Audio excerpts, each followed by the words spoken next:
The first day at a new school is always nerve-wracking, but for 17-year-old Alex Carter, it was more than just awkward introductions and unfamiliar hallways. It was survival. Alex had lived in 3 different cities in the past 2 years, each move caused by his single mother's search for steady work. He had learned to keep his head down, to avoid drawing attention, and to endure whatever came his way. But this time, something inside him had shifted. The moment he stepped into Ridgewood High, he noticed the atmosphere. Whispers echoed down the hallway, laughter too sharp to be friendly, and groups of students who seemed to rule their turf like kings and queens. At the center of it all was Blake, the so-called leader of Ridgewood's bullies. Tall, broad-shouldered, and cruel, Blake had the kind of grin that promised pain. His friends orbited him like planets, sneering at anyone who dared to stray too close. When Alex walked into his first class, the stares followed him. His clothes were simple, a little worn, and his expression quiet. To the bullies, that silence wasn't strength, it was weakness.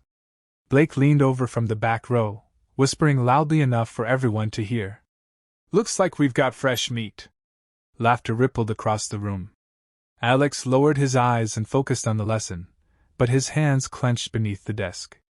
He had learned to ignore comments like that, but something about the laughter burned deeper this time.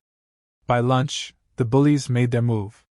They cornered him near the cafeteria doors, blocking his way inside. Blake shoved him lightly against the wall, testing him. "So, transfer boy, what's your story? You gonna eat with us, or eat off the floor?" The crowd gathered quickly, students hungry for drama. Alex felt every eye on him, but he didn't speak. Silence could sometimes be the strongest shield. Blake mistook it for fear. He snatched Alex's backpack and dumped it onto the floor, scattering notebooks and pencils everywhere. The laughter roared again. Something inside Alex snapped. He bent down slowly, collecting his things. But when Blake leaned closer, ready to push harder, Alex moved. In one fluid motion, he caught Blake's wrist, twisted it, and had the bully pinned against the wall before anyone could process what had happened. The crowd gasped. Blake's friends froze. Alex's voice was calm but sharp as a blade. "Don't touch my things again." For a moment, the cafeteria went silent. Then Alex released him, grabbed his bag, and walked away. The crowd buzzed with whispers. Blake, humiliated, shouted after him, "This isn't over, transfer boy." It wasn't. Over the next few days, the tension only grew. Blake and his gang tried again, cornering Alex in the locker room, tripping him in the halls, spreading rumors.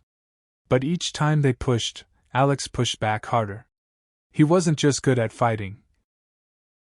He was disciplined, precise, and unshakable. Word spread quickly. This new kid wasn't like the others. He wasn't prey. But behind Alex's unflinching exterior was a storm. He didn't fight because he wanted to. He fought because he had to. He remembered the nights he spent in the old apartment, listening to his mother cry after working double shifts. He remembered the bullies from his last school, the ones who beat him bloody when he was too small to defend himself. And he remembered the promise he made to himself in that hospital bed, never again. No one would ever break me again. The turning point came one Friday afternoon. Blake had had enough of losing face. He and his gang cornered Alex behind the gym, determined to end it once and for all. "No teachers. No crowd. Just us," Blake sneered.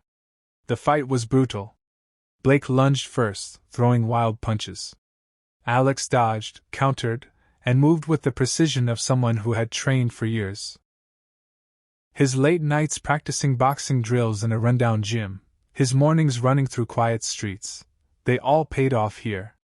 Within minutes, Blake was on the ground, gasping for breath. His friends hesitated, then backed off when Alex's eyes met theirs. But Alex didn't gloat. He didn't brag. He stepped back, chest heaving, and said quietly, "You think strength is about making others smaller. But real strength is making sure no one has to feel small." Those words lingered. Even Blake, clutching his bruised ribs, couldn't shake them. By Monday, the atmosphere at Ridgewood High had shifted. Students no longer whispered about Alex with mockery but with respect.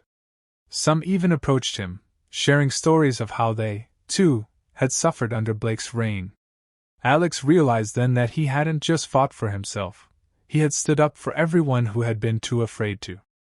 Over time, Blake changed too. Maybe it was humiliation, maybe it was reflection, but the bullying lessened.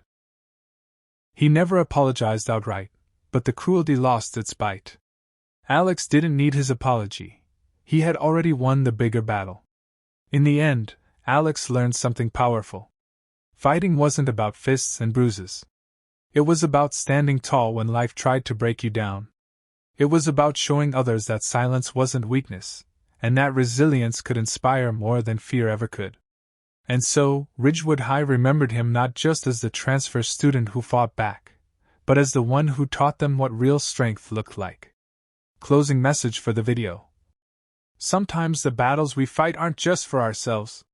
Sometimes standing up once can give others the courage to stand forever. True strength isn't about hurting others, it's about protecting what matters and never letting the world break you.